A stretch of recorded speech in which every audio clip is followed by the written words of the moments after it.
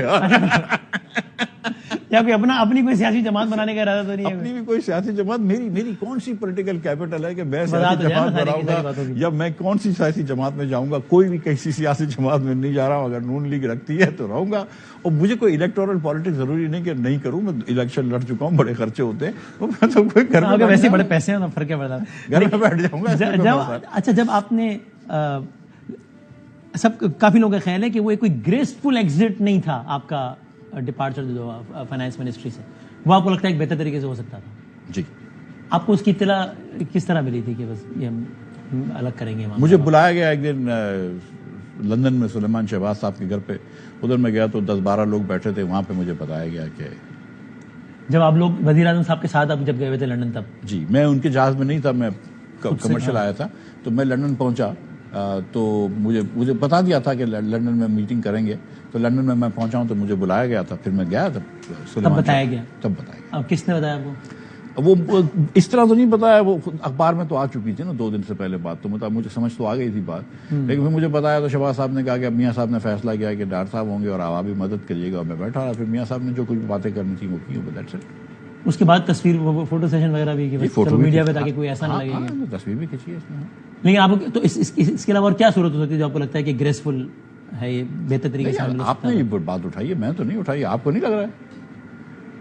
میں تو لیکن پوچھتا آپ سے، آپ نے کہا ہے، میں تو نہیں کہہ رہا ہوں. میں آپ بھی کہہ رہے ہیں نا کہ اس سے اتنا گریسفلی نہیں ہوا ہے معاملہ اس طریقے. ظاہر ہے کہ مطلب اخبار سے تو نہیں پتہ چلنی چاہیے تھی. ظاہر ہے کہ مجھے پہلے سے بتا دینا چاہیے تھا. ظاہر ہے ملک کے باہر نہیں کرنا چاہیے تھا. مطلب میرے 15 دن رہ گئے تھے، وہ نہ بھی کرتے، اور اگر مجھے تھوڑا سا 1-4 دن پہلے بتا دیتے، مطلب یہ تھوڑی سی وہ ہوتی. لیکن کوئی مسئلہ. دیکھیں میں آپ کو ایک بات، اور پورٹ فولیو آپ کو آفر ہوا اس وقت؟ دیکھیں میں آپ کو ایک بات بتاؤں کہ شہباز صاحب وزیر اعظم تھے، نواز شریف صاحب کے اپروول سے انہوں نے مجھے بنایا تھا. یہ ان دونوں بھائیوں کی مرہون منت یہ مجھے وزارت ملی تھی، اور انہوں نے اگر یہ امانت تھی ان کی واپس لے لی تو اس میں کوئی بری بات نہیں ہے، اور ان کا یہ سچ مچ حق ہے. ٹھیک ہے. مجھے اس میں بالکل برا نہیں لگنا چاہیے. طریقہ کار سے آدمی بالکل وہ کر سکتا ہے. اور ظاہر ہے کہ آپ کو جب جاب ملتی ہے تو آپ خوش ہوتے ہیں، اور جب جاب جاتی ہے تو اتنے خوش نہیں ہوں گے. وہ تو ایک ہیومن فیلنگ ہے. لیکن میں سمجھتا ہوں afford any other portfolio یا نہیں؟ Not really. I mean not no to date. اور پرائم منسٹر صاحب نے مجھے کہا تھا، تو میں نے کہا تھا بچی کی شادی ہے، انہوں نے کہا واپس آ جاؤ. ہو گئی ماشاء اللہ. شاید اب پھر آپ کا ارادہ ہے؟ میرا بھی، میں پچھلے 2 مہینے سے بہت خوش ہوں کراچی میں. تو میں مطلب اب میں میرے خیال سے یہیں پہ رہوں گا. ٹھیک. ایک بریک کی اجازت ہے. پھر ذرا یہ سیاست اور معیشت کا بڑا ایک زبرداز ہے، تو وہ سب سے نتھی ہیں سارے سوالات. یعنی مفتاح صاحب سے پوچھتے ہیں کہ کیا وہ جب اکانومی کے لینس سے، ابھی پالیٹکس کو چھوڑ دیں، دیکھتے ہیں تو ان کو بھی کیا یہ لگتا ہے کہ اگر پاکستان میں عام انتخابات تک ہم جائیں گے تو ہی اسٹیبلٹی آئے گی, تاکہ سب کو پتا ہوگا کہ اچھا بھائی اب یہ جو حکومت آ رہی ہے جس کی بھی آ رہی ہے وہ 5 سالوں کے لیے تو عالمی اداروں سے ڈیل کرنے میں بھی آسانی ہو گئی, اور ذرا اس طرح کے سوالات جو سیاست اور معیشت سب نتھی کر کے وہ پوچھتے ہیں مفتاح صاحب سے بریک کے بعد.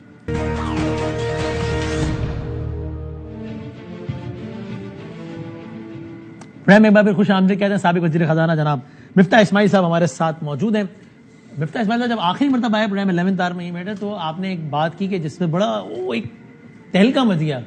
بعد میں آپ کی اس بات وہ عمران خان صاحب نے بھی کہا کہ یہ ایسا ہی ہوا تھا, تو ذرا وہ بھی دیکھ لیں, اس پہ بھی کامنٹ کر دیں. نیب ترامیم چل رہی تھی اس وقت, آپ لوگوں کی حکومت تھی اور نیب ترامیم ہماری حکومت نہیں تھی.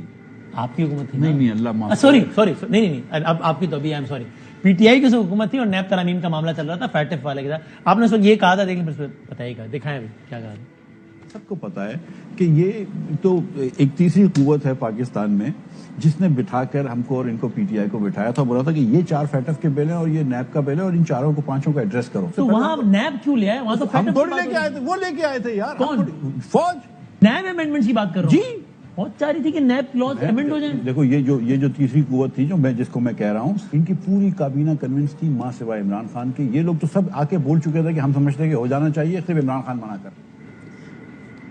تو فوج چاہ رہی تھی نیب ترامیم کروانا.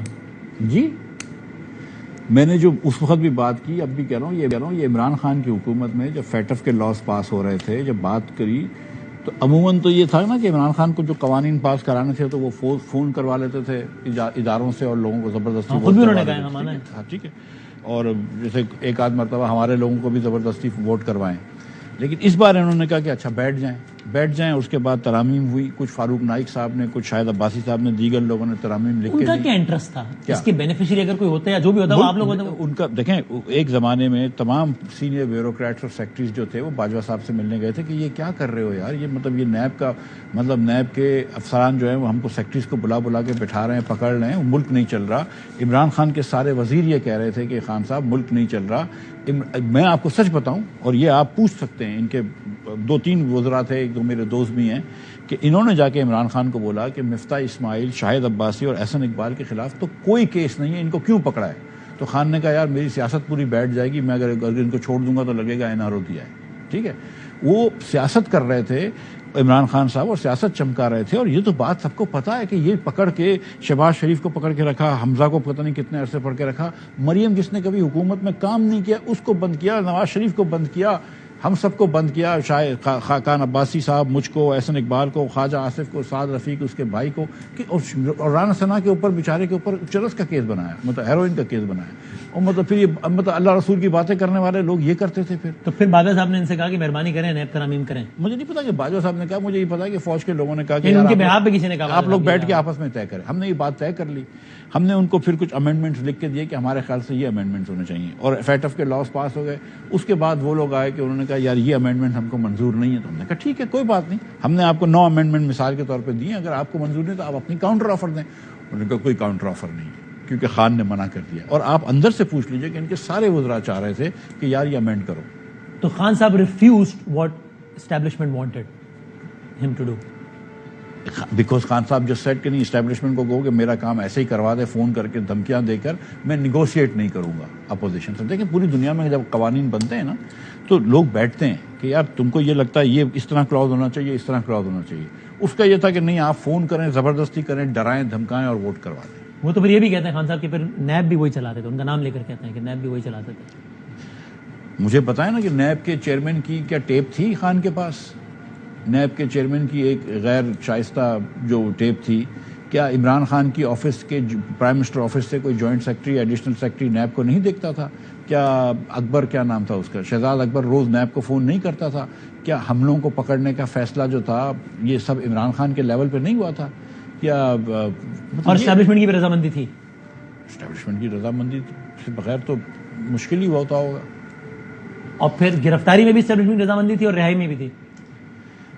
دیکھیے جو آج میرے خیال سے کہیں شعیب وجاز صاحب نے کہا ہے کہ مطلب باجوہ صاحب ظلم نہیں کرتے تھے اللہ کی مہربانی سے, مطلب کوئی جیل میں سہیل ولائد صاحب نے کہا کہ نرم دل تھے, تو یہ بات تو ہے, وہ ہماری جیل میں نہیں ہوتی تھی, جیل میں جاتے تھے 4-6 مہینے بعد 8 مہینے بعد, جب بھی آپ کی باری آئے کیس آئے نکل آتے تھے.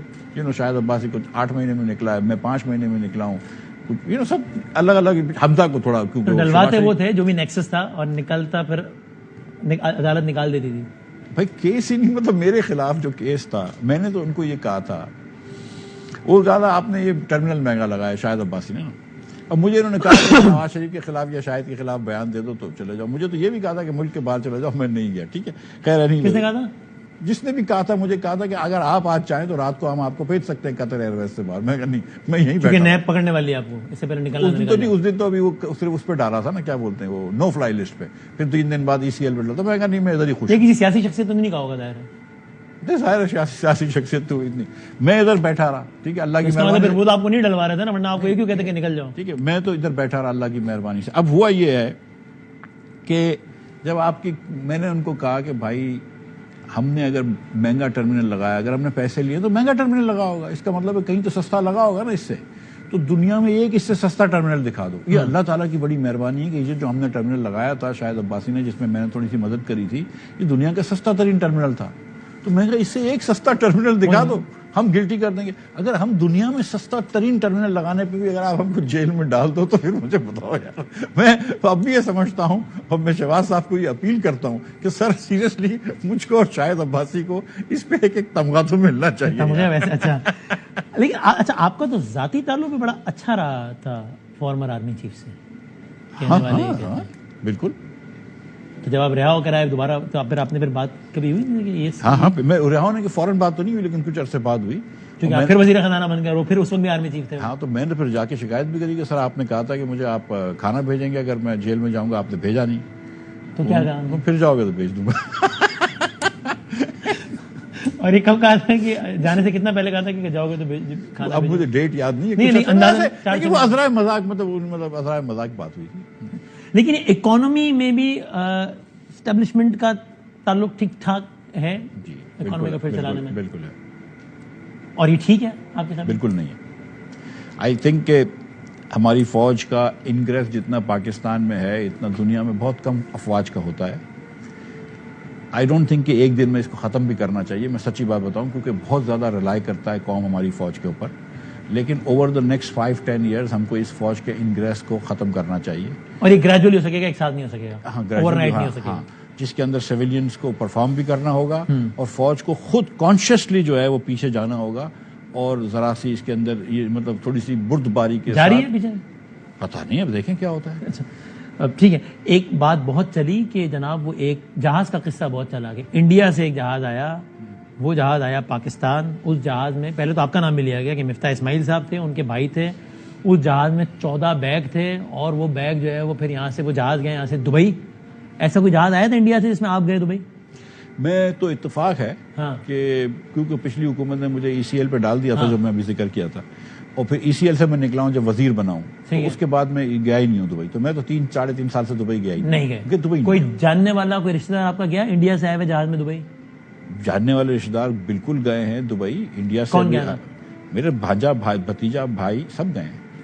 تو اب اگر ذہن میں سوال آیا تو کہ بھائی انڈیا سے جہاز, انڈیا کا آتی طرح ایک اینٹینا کھڑا ہوتا ہے نا, انڈیا سے جہاز میں کیوں جا رہے ہیں دبئی؟ ایک زمانے میں جب ہم امریکہ جاتے تھے, پڑھتا تھا میں, پین ایم میں جاتے تھے, تو وہ مطلب بامبے سے یا دلی سے کراچی آتا تھا, پھر یہاں سے فرینکفرٹ جاتا تھا. ٹھیک ہے, ابھی ایک جہاز اگر پرائیویٹ جہاز ہے نا, ہاں تو یہ پرائیویٹ جہاز ہوتا ہے, یہ برٹن کا پرائیوٹ جہاز تھا. یہ تو مجھے بعد میں جب گئے تھے تو مجھے پتا بھی نہیں تھی, بعد میں انڈیا سے آ رہا ہے. نہیں, مجھے تو یہ تو بعد میں ہی پتا چلی. تو جا رہے تھے تو آپ نے ایک برٹش جہاز کو ہائر کیا ہے. برٹش جہاز جو ہے وہ کچھ لوگوں کو لے کر یہاں سے دبئی جا رہا ہے. اب وہ اس سے پہلے اگر پیسنجر انڈیا چھوڑنے گیا تھا, اس سے ہم کیا کر سکتے ہیں تعلق کہ وہ انڈیا نہیں جا سکتا ہے. مطلب یہ کمرشل ایئر لائن سے کیوں نہیں, مطلب آپ کی چوائس ہے, لیکن ویسے پوچھ رہا ہوں کہ نارملی کرتے ہیں آپ کے بھائی صاحب؟ اگر 8-10-12, ہاں اس سے کافی مرتبہ گئے, پرائیویٹ جہاز سے جاتے ہیں. اگر ایک مرتبہ نہیں کافی مرتبہ گئے. اگر آپ 10-12 لوگ ہیں تو وہ آپ کو کمرشل جو ہے وہ سے بھی سستا پڑ جاتا ہے. وہاں چودھری یاد آ گیا 55 روپے فی کلو تو نہیں پڑتا پیٹرول. 55 روپے فی کلو نہیں پڑتا, لیکن یہ آپ کو بھی پتا ہے کہ اگر آپ 10-12 لوگ ایک ساتھ جا رہے ہوتے ہیں, 10 لوگوں کا جہاز 10-12 لوگوں کا ہوتا ہے تو سستا بھی. کہتے اس میں بیگ لے کر گئے آپ لوگ, بیگ میں پتہ نہیں پیسے ویسے یہ الزام. بیگ تو آپ پرائیویٹ جہاز میں بھی جا سکتے ہیں, کمرشل جہاز میں بھی جا سکتے ہیں. بیگ نہیں لے کے جاتے تو کیا لے کے جاتے, مطلب کیا, مطلب اگر آدمی 2-3 دن کے لیے جا رہا ہے تو کیا لے کے جائے گا, بیگ نہیں لے کے جائے گا, مطلب کیا آپ کے خیال سے کیا لے کے جائے, کرسیاں لے کے جائے. الزام تو یہ لگا نا کہ جناب ڈالر دے پیسے, یہ منی لانڈرنگ ہوئی جی. بے وقوفی والی باتیں ہیں نا یہ تو, مطلب کمپلیٹلی. ایک تو فرسٹ آف آل کہ ہر سوٹ کیس جو ہے اس سے نکلتا ہے, اسکینر سے نکلتا ہے, تو اس میں نوٹ پتہ چل جاتی ہے. نمبر یہ کہ مطلب اگر آپ نے پیسے کسی کو خدا نخواستہ بھیجنے ہو دبئی تو حوالہ کرنا کتنا مشکل ہے, مطلب کیش کون لے کے جاتا ہوگا, ٹھیک ہے. نمبر 2.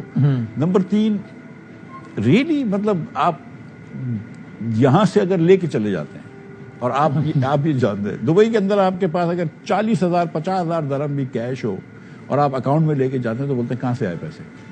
یہ آپ یہ بات جانتے ہیں نا آپ کہ مطلب کوئی سبسٹینشیل اماؤنٹ آف منی جو ہے وہ 50,000 درہم یا 1,00,000 درہم, جو 50 لاکھ روپیہ ہوتا ہے پاکستانی. کہنے والوں نے کہا کہ مفتاح صاحب کے آرٹیکل سے گورنمنٹ یا جو لوگ ناراض ہیں نا گورنمنٹ کے, وہ اب اس کیس کو اچھالیں گے ان کے خلاف استعمال کرنے کے لیے. آپ کو ایسا لگتا ہے کہ کوئی انتقامی کارروائی کے طور پر ہو رہا ہے؟ میری بات سنیں, میں اس پاکستان میں نے سیاست بھی کری ہے, اس پاکستان میں ہم نے بزنس بھی کرا ہے, اللہ کی مہربانی سے ایک سکسیسفل بزنس کیا ہے, اور ہم یہیں پہ رہے تھے, یہیں پہ رہیں گے, اور میرا قبرستان بھی یہیں پہ ہے فیملی کا, میوا شاہ پہ.